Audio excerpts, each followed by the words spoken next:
तो एनडीए शासित प्रदेशों के मुख्यमंत्री जो हैं वो भी यहाँ पर पहुंचे हैं। मुख्यमंत्री जो बीजेपी शासित प्रदेशों के मुख्यमंत्री हैं वो भी इस वक्त यहाँ पे मंच पे नजर आ रहे हैं। ये आप तस्वीरें इस वक्त आप सामने स्टेज से देख सकते हैं। और ये तमाम जो लोग हैं जिनका थोड़ी देर में, क्योंकि अब आप देखिए यहाँ पे कि अमित शाह यहाँ पर पहुँच चुके हैं, थोड़ी देर में ही यहाँ पे प्रधानमंत्री नरेंद्र मोदी भी पहुंचने वाले हैं और उसके बाद कार्यक्रम का जो है शुरुआत होगी। और दूसरी तरफ अगर मैं आपको तस्वीर दिखाऊं तो वो ये तमाम लोग हैं। आपको आरती यादव भी पीछे दिखाई देंगी, श्रुति चौधरी भी यहाँ पर दिखाई दे रही हैं, विप्लव गोयल के पीछे आप तस्वीर देखेंगे तो विप्लव गोयल के पीछे ये श्रुति चौधरी आपको नजर आ रही है। अनिल विज इस वक्त आपको जी पहले जरा इस तस्वीर की बात कर लेते हैं पुनीत। ये जो आपने मंच दिखाया जिस पर सारे मुख्यमंत्री बैठे हुए हैं, वही तस्वीर एक बार लीजिएगा। बीजेपी का शक्ति प्रदर्शन जिसे हम कह रहे हैं और क्यों कह रहे हैं वो देखिए आप। बीजेपी के तमाम मुख्यमंत्री पहुंचे हैं, केंद्रीय मंत्रियां पहुंचे हुए हैं। योगी आदित्यनाथ आपको पहली पंक्ति में दिखाई दे रहे हैं, एकनाथ शिंदे, भूपेंद्र पटेल गुजरात के मुख्यमंत्री वो वहां पर इस वक्त मौजूद हैं। Devendra Fadnavis, Ajit Pawar, deputy CM second row में उनको बैठाया गया। देवेंद्र और निश्चित तौर पे ये एनडीए की ताकत की नुमाइश भी है। इस शपथ ग्रहण समारोह के मार्फत वो दिखाया जा रहा है। और बीजेपी शासित राज्यों के मुख्यमंत्री की बात करें तो अपने आप उनके पास 13 राज्यों में मुख्यमंत्री और उप मुख्यमंत्री हैं। और कुल संख्या के हिसाब से बात कर ले तो 13 मुख्यमंत्री, 16 उप मुख्यमंत्री हैं। और उन सबको एक साथ लेके आना है, एनडीए के नेताओं को एक साथ लेकर आना, ओवरऑल एक बड़ी मैसेजिंग ज़रूर देने की कोशिश की गई है बीजेपी के द्वारा कि एनडीए किस प्रकार से एकजुट है। और सौरभ, हमें ये बताया भी गया था, जो कि प्रधानमंत्री नरेंद्र मोदी ने एक बैठक में कहा भी था, अंदरूनी बैठक थी पार्टी की, कि मुझे जो चैलेंजेस मिले अब तक, शुरू में जब मैं मुख्यमंत्री बना तो शासन का कोई अनुभव नहीं था, बनाया गया, सवाल खड़े हुए, मैंने परफॉर्म किया, दिखाया कि मैं कैसे चला सकता हूँ राज्य। उसके बाद जब दिल्ली आया तो सवाल खड़े किए जा रहे थे कि ये तो भले मुख्यमंत्री सफल रहे हैं, प्रधानमंत्री और केंद्र का अनुभव नहीं है, वो मैंने करके दिखाया।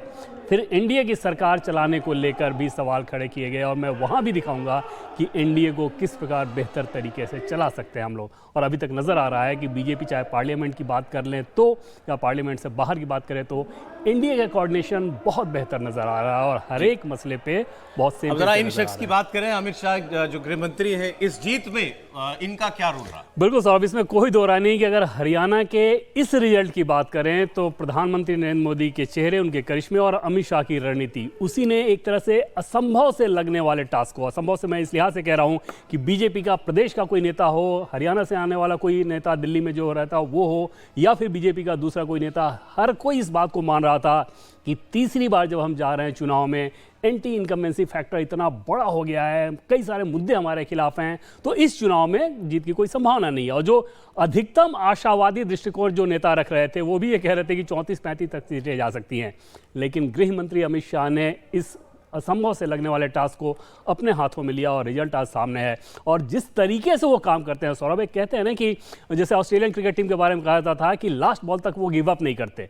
अमित शाह की अगर आप पूरी कार्यशैली को देखें तो ये समझ में आएगा कि चाहे रिजल्ट के बारे में कोई भी पूर्वानुमान हो, अपनी ताकत लगाने में, पार्टी की पूरी ऊर्जा को झोंकने में वो आखिरी समय तक लगे रहते हैं, उसमें कोई कोताही नहीं बरतते। और इस एटीट्यूड के चलते कई बार ऐसा होता है कि एकदम से मुश्किल टास्क भी पार्टी की जीत में तब्दील हो जाता है। हरियाणा चुनाव में अगर आप देखें तो जिस तरह का माहौल था, दूसरा कोई नेता होता तो शायद छोड़ देता कि इतनी सारी चीज़ें खराब है, बेहतर है कि हम महाराष्ट्र पे फोकस करें, झारखंड पे फोकस करें, हरियाणा नहीं करते। अमित शाह ने उस काम को बखूबी किया और ऐसा नहीं था कि उनको ग्राउंड रिपोर्ट से वो अनजान थे। कई सारी बैठकों में वो ये बता रहे थे कि हाँ चैलेंजेस कैसे हैं, और जो सोर्सेज के द्वारा हमें जानकारी मिली उसमें तो उन्होंने ये तक कहा था कि जम्मू कश्मीर से भी ज़्यादा डिफिकल्ट हरियाणा विधानसभा का चुनाव है।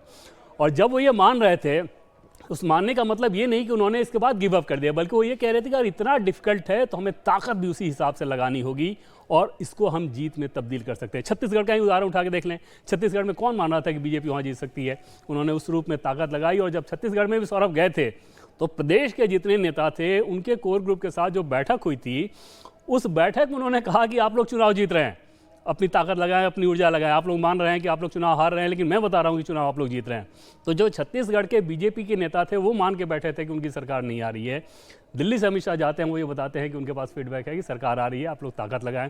रिजल्ट वैसा ही रहा, हरियाणा में वही चीज़। तो कुल मिलाकर जिस तरीके से वो स्ट्रेटजी करते हैं ना, और एक एक सीट पे, जैसे उदाहरण के तौर पे देखें कि राव इंद्रजीत सिंह अहिरवाल में सबसे बड़े नेता बीजेपी के पास बहुत ताकतवर नेता हैं, उनकी बेटी को टिकट देना था, पार्टी ने उसमें एक परिवार से एक ही व्यक्ति को टिकट दिया जाए, उस रणनीति को बदला। लेकिन दूसरी तरफ जिनको राव नरवीर को आज मंत्री बनाया जा रहा है वो धूर विरोधी हैं राव इंद्रजीत के। पिछली बार बताया गया कि राव इंद्रजीत सिंह ने उनका टिकट भी कटवाया था, उनको टिकट दिया गया और आज मंत्री भी बनाया जा रहा है।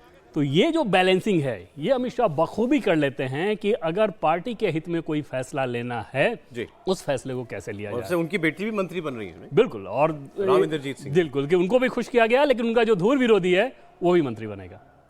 और ये बहुत बड़ा फैक्टर रहा, मतलब कांग्रेस पार्टी अपने बागियों की वजह से उसने बहुत नुकसान खाया इस चुनाव में। और ऐसा नहीं था कि बागियों की समस्या बीजेपी के सामने नहीं थी, इन्होंने बेहतर मैनेज किया। ये बिल्कुल सौरभ, इसमें कोई दो राय नहीं कि मैनेजमेंट, इस मामले में मैनेजमेंट बीजेपी का ज़्यादा बेहतर होता है कि हर एक समस्या को कैसे दूर करना है। और ये महाराष्ट्र में भी यही काम हो रहा है। और बाद में अगर रिजल्ट आएगा तो समझ में आता है कि कैसे ऐसे हो गया। तो उसके पीछे इस तरह की मशक्क़त काम कर रही होती है कि एक एक सीट पे समस्या को पहले आप चिन्हित करें, उसे दूर करने की कोशिश करें। अधिकांश केसेस में वो सफलता हासिल होती है, कुछ केस में असफलता भी होती है।